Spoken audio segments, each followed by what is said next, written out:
Saudara, terima kasih Anda masih bersama kami di Sulawesi Tengah hari ini dan informasi kami lanjutkan kembali. Ya saudara, untuk mencegah penyebaran COVID-19 masuk ke Sulawesi Tengah, Dinas Pemadam Kebakaran Kota Palu melakukan penyemprotan cairan disinfektan bagi pengendara roda 2 maupun roda 4 di beberapa traffic light yang ada di Kota Palu.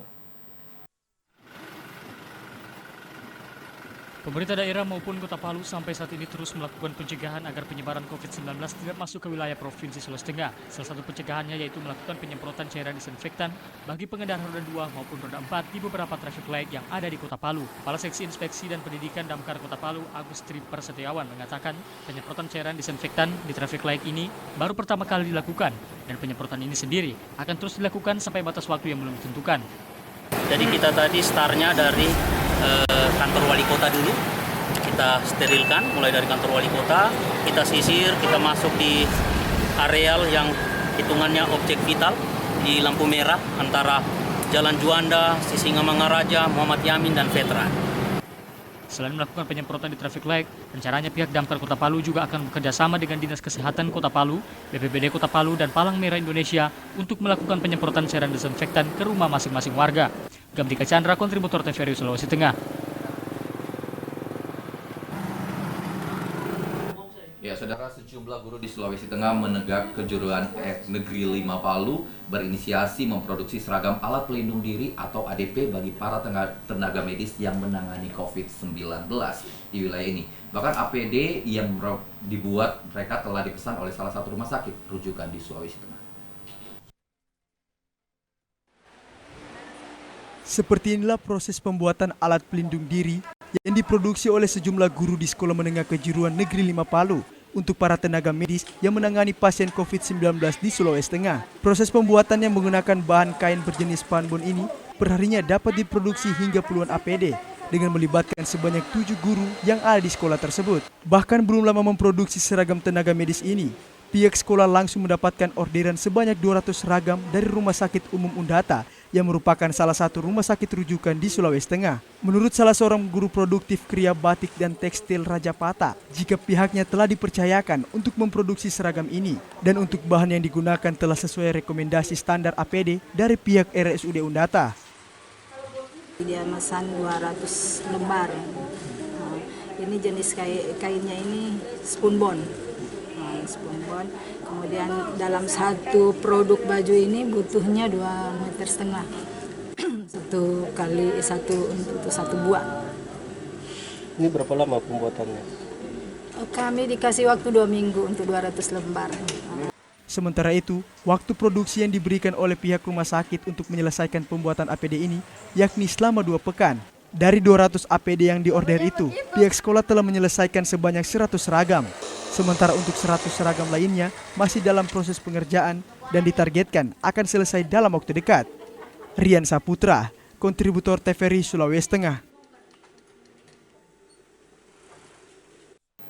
Ya saudara, sebagai bentuk kepedulian antar sesama, pihak Sekolah Pomore bersama pihak farmasi SMK Muhammadiyah 1 Palu pada hari ini membuat antiseptik hand sanitizer. Rencananya hand sanitizer itu akan dibagikan secara gratis kepada masyarakat Kota Palu. Di tengah mewabahnya COVID-19 seperti saat ini, antiseptik hand sanitizer menjadi salah satu barang paling diburu masyarakat. Namun akibat tingginya permintaan tak sebanding dengan ketersediaan stok hand sanitizer di pasaran. Untuk menjawab keresahan masyarakat atas kelangkaan antiseptik itu, pihak Sekolah Pomore menginisiasi pembuatan ratusan hand sanitizer yang bekerja sama dengan sejumlah guru dari jurusan farmasi SMK Muhammadiyah 1 Palu. Pendiri Sekolah Pomore Yaumil Masri menyebut pembuatan hand sanitizer ini menjadi salah satu wujud kepedulian pihaknya atas kelangkaan antiseptik untuk mengantisipasi penularan COVID-19 di wilayah ini. Untuk itu pihaknya akan segera membagikan hand sanitizer ini secara gratis kepada masyarakat, khususnya warga yang masih bekerja di luar rumah, seperti tukang ojek, pekerja bangunan, dan wartawan. Pembuatan hand sanitizer ini diinisiasi secara dadakan juga sih, melihat kondisi teman-teman kita di Palu banyak yang butuh tapi langka gitu loh. Makanya saya mengumpulkan teman-teman relawan psikolog Polres, kita patungan kumpul uang, terus kita beli bahan, terus kita buat hand sanitizer-nya saat ini. Kemudian ini nanti akan kita bagikan secara gratis kepada teman-teman yang tidak bisa beraktivitas di rumah, yang mereka tuh setiap hari harus keluar rumah untuk mencari nafkah. 5%, karena kan kalau yang 96% itu dia harus ada izin dan harus ada permintaan toh dari institusi biasanya. Jadi kita dapatnya yang 95, kita campur dengan H2O2 dan gliserol. Untuk tahap pertama ini ada sebanyak puluhan hand sanitizer yang telah selesai diproduksi. Rencananya pembagian secara gratis kepada masyarakat ini akan segera dilakukan dalam waktu dekat. Rian Saputra, kontributor TVRI Sulawesi Tengah. Ya, Saudara, Badan Pengembangan Sumber Daya Manusia Daerah Provinsi Sulawesi Tengah (BPSDMD) Provinsi Sulawesi Tengah menyatakan kesiapannya usai ditunjuk gubernur sebagai rumah sakit darurat penanganan COVID-19. Kepala BPSMD Sulteng, Novalina, menegaskan pihaknya siap menampung pasien suspek COVID-19 dengan menyiapkan 72 kamar dan sejumlah ruangan untuk kebutuhan tenaga medis.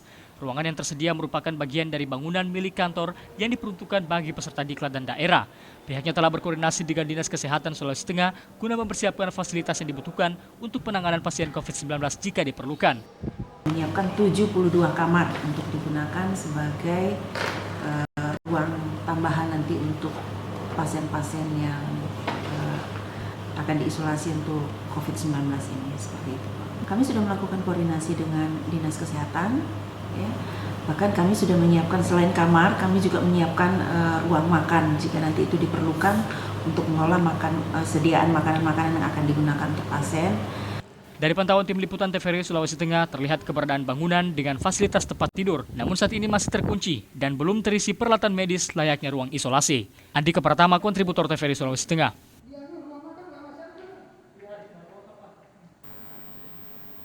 Ya, Saudara, sejumlah usaha mikro, kecil, dan menengah UMKM bawang goreng Kota Palu mengeluh pasca merebaknya virus COVID-19. Akibatnya sejak 2 minggu terakhir pendapatan mereka menurun 50% bahkan lebih. Sektor usaha mikro, kecil, dan menengah UMKM juga terkena dampak pandemi COVID-19.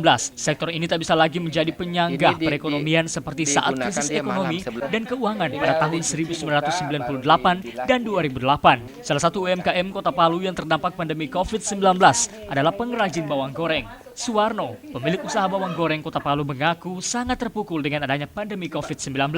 Sejak 2 minggu terakhir pendapatannya menurun drastis karena masyarakat tidak lagi berpergian keluar Kota Palu yang biasanya membeli buah tangan khas Kota Palu, yaitu bawang goreng. Dirinya menyadari larangan berpergian keluar kota yaitu anjuran pemerintah untuk memutus penyebaran COVID-19. Kalau untuk peminat barang goreng ini sebenarnya memang kita punya market itu sebenarnya Pak, itu untuk cenderamata atau buah tangan atau oleh-oleh. Akibat sekarang terbatasnya orang berangkat, terbatasnya orang bepergian juga, penjualan bawang goreng juga menjadi anjlok karena kebanyakan sekarang konsumen yang datang ke outlet kami itu rata-rata berbelanja untuk yang mereka konsumsi karena untuk bepergian mereka sudah sangat jarang dan kurang.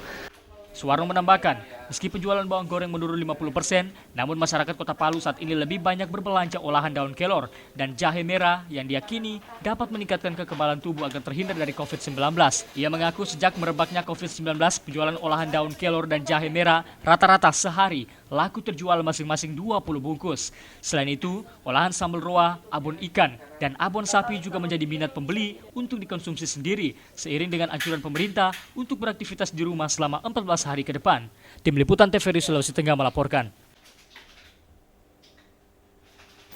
Kita beralih ke informasi lainnya, Saudara. William, warga Jalan Usman Binol, Kelurahan Baru, Kecamatan Baulan, Kabupaten Toli-Toli, Sulawesi Tengah, tak berkutik saat dibekuk tim Opsnal Satres Narkoba Polres Toli-Toli lantaran membawa narkoba jenis sabu-sabu saat mengendara. Warga Jalan Usman Binol, Kelurahan Baru, Kecamatan Baulan, Kabupaten Toli-Toli, Sulawesi Tengah tak berkutik saat dibekuk tim Opsdal Satres Narkoba Polres Toli-Toli saat mengendarai kendaraan bermotor roda 2. Tersangka dicegat dan dibekuk di kawasan Jalan Wahid Hasim, Kelurahan Baru, Kecamatan Baulan, Kabupaten Toli-Toli. Sebelum dilakukan penggeledahan, polisi pun mengundang ketua RT setempat guna menyaksikan secara langsung. Dari penggeledahan tersebut ditemukan 1 bungkus plastik warna merah yang dilakukan dengan menggunakan isolasi bening yang terdiri dari 1 bungkus tisu warna putih di mana berisi 11 paket diduga narkotika jenis sabu. Dari hasil interogasi kepada tersangka, jika sabu tersebut bukan hanya itu saja dan dilanjutkan kembali melakukan penggeledahan di rumah tersangka. Untuk mempertanggungjawabkan perbuatannya, tersangka dijerat pasal 112 ayat 2 Undang-Undang RI nomor 35 tahun 2009 tentang narkotika dengan pidana penjara paling singkat 5 tahun dan paling lama 20 tahun serta denda minimal 800 juta dan paling banyak 8 miliar ditambah sepertiga tahun hukuman penjara. Dari Kabupaten Toli-Toli, Muhammad Sabran, kontributor TVRI Sulawesi Tengah. Ya, Saudara, Kepolisian Sektor Dampal Utara Polres Toli-Toli, Sulawesi Tengah berhasil mengamankan 6 orang pelaku dalam dugaan kasus pencurian hewan ternak sapi, di mana salah satunya merupakan mantan seorang kepala desa di Kabupaten Toli-Toli. Kejadian berawal pada Rabu 11 Maret 2020 sekitar pukul 15.00 waktu Indonesia Tengah. Keenam tersangka tersebut melakukan aksinya dengan cara membuat perangkap dengan jeratan tali agar hewan ternak sapi hasil curian mereka dengan mudah ditangkap. Usai melancarkan aksinya, 3 ekor sapi lalu dibawa menggunakan kendaraan roda 4 ke desa Abajareng, Kecamatan Dampal Selatan, Kabupaten Toli-Toli untuk disembunyikan sementara. Yang selanjutnya kemudian akan dijual kembali dengan harga 3 ekor sapi senilai 10 juta rupiah berdasarkan hasil kesepakatan ke-6 tersangka. Berdasarkan laporan warga yang kehilangan hewan ternak sapinya itu, laporan tersebut kemudian ditindaklanjuti oleh Polsek Dampal Utara dengan melakukan penyelidikan. Alhasil identitas para tersangka pun langsung diketahui, kemudian dilakukan penangkapan. Di hadapan polisi, salah satu tersangka kesal karena kebunnya sering dimasuki sapi, sehingga timbullah niat jahat untuk menangkap dan menjual sapi tersebut. Dari tangan ke-6 tersangka, polisi berhasil menyita barang bukti diantaranya 1 unit mobil dan 3 ekor sapi, serta 9 utas tali. Ke-6 tersangka dijerat pasal 55 KUHP, pidana dengan ancaman hukuman 7 hingga 11 tahun penjara. Dari Kabupaten Toli-Toli, Muhammad Sabran, kontributor. Ya, Saudara, guna pencegahan peluasan penyebaran virus COVID-19 atau Corona, pelaksanaan pawai ogo-ogo di wilayah Parigi Motong dalam menyambut Hari Raya Nyepi tahun 2020 terpaksa dibatalkan. Langkah tersebut diambil para pengompon pura untuk menghindari terjadinya pengumpulan massa yang dikhawatirkan disusupi para penderita positif COVID-19 dari luar daerah. Iketut Karya mengaku rasa kecewa umat Hindu timbul karena terlanjur mengeluarkan biaya besar untuk merancang patung raksasa ini. Meski begitu, masyarakat setempat telah menerima kebijakan yang dikeluarkan pemerintah dan maklumat Kapolri dengan lapang dada. Ketut Karya menyebutkan pengarakan ogo-ogo tetap dilaksanakan, namun dikembalikan ke masing-masing banjar untuk dibakar atau disimpan dan dapat dipergunakan tahun depan. Kegiatan ogo-ogo kami tidak arahkan seperti biasanya, walaupun umat dan pemuda-pemudi kami merasa kecewa, namun sesuai dengan perintah dari pemerintah dan parisade kami selaku orang tua di kabupaten, kami mentaati bekerja sama untuk memerangi yang namanya virus COVID-19. Pawai ogo-ogo merupakan acara tahunan di kawasan Kecamatan Taure, khususnya di Desa Tolai dalam menyambut Hari Raya Nyepi. Pawai ini telah menjadi magnet wisata untuk menarik minat kunjungan para wisatawan lokal maupun mancanegara agar berkunjung ke Kabupaten Parigi Motong. Dari Kabupaten Parigi Motong, Amirullah Jarabe, kontributor TVRI Sulawesi Tengah. Ya, Saudara, informasi selanjutnya masih akan kami hadirkan, namun setelah jeda pariwara berikut ini. Ya, dan pemirsa, sebentar Kepala Ombudsman Republik Indonesia perwakilan Sulawesi Tengah akan berbincang dengan kita di TVRI Sulawesi Tengah dalam rangka penanggulangan bencana COVID-19 di Provinsi Sulawesi Tengah. Tetaplah bersama kami.